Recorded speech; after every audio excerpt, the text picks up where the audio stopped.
Aloha, my loves. Helena Das here, um,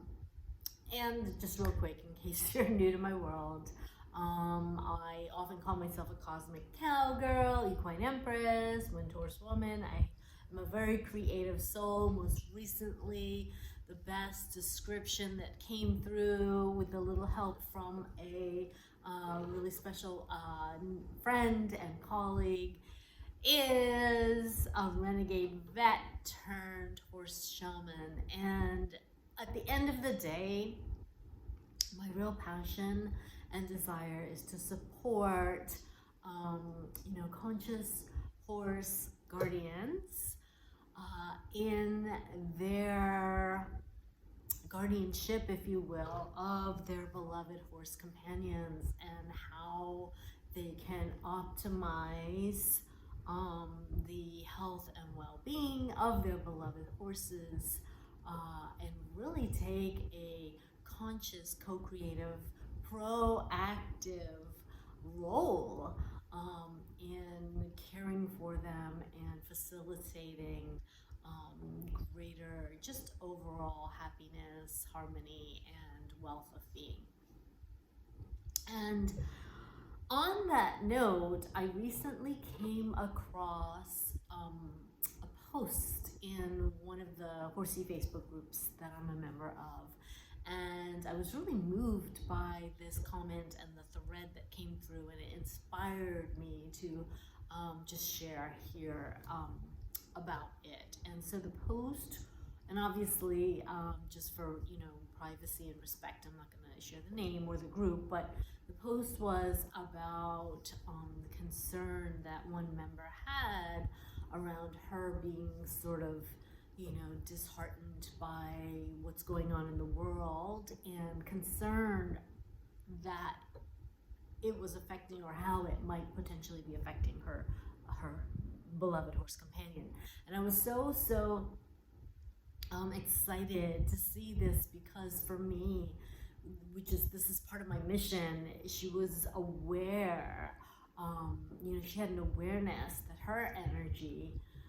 was definitely connecting with and affecting that of her horses. And so on that note, what I'm being called to say, in terms of the mission and the gifts that I'm here to share, the message and mission is that this expanded awareness around that sacred connection that we have with our horses, with our animal companions, with our loved ones, and ultimately the planet, is something that really, at the end of the day, I feel is going to be the sacred path to healing for us all. And when we can open up our hearts and our minds and our awareness to this connection, and also look in the mirror and take a few moments and get still and really be a responsible, mindful co-creator in terms of what we're putting out there and what we're focusing on, right? We know where we focus, our energy flows. So what is it? What thoughts, feelings, emotions, actions, behaviors, etc., that are predominant, in our life, in our lifestyle? I mean, obviously we're human, and, being the Virgo perfectionista I am, I can, I've been really working on being gentle with myself, because I can beat myself up for when I'm not, doing what I feel is the optimal, vibration or frequency in terms of thoughts, feelings, emotions, etc. And that's kind of an extreme, end of the spectrum. But, the point that I'm really wanting to bring across or shed light on is that the more we can shed light on this connection, the more we can reflect, in addition to, what's going on in our inner world, in our inner landscape, and how that is then radiating out to those around us, including and especially our, really sensitive, highly intuitive, highly attuned horses who are, you know, I mean, all animals are, but horses, because they're prey animals and they live off the earth, are especially, their connection to the cosmos and Mother Earth is amplified. They are so tuned in to the collective consciousness, and to tune into their humans in their world is like a no-brainer. And so the more that we can become aware of what we are bringing to the table, especially when we're around them, and quite honestly, when we're not around them, like my horse, you know, and horses in the past, like they communicate with me in my dreams, like when I'm not hanging out with them in the field or in the barn or wherever, you know, that connection is still there. And so as an overarching theme, as an overarching inspiration, motivation, focus, perhaps, when we can start really cleaning up our side of the street, so to speak,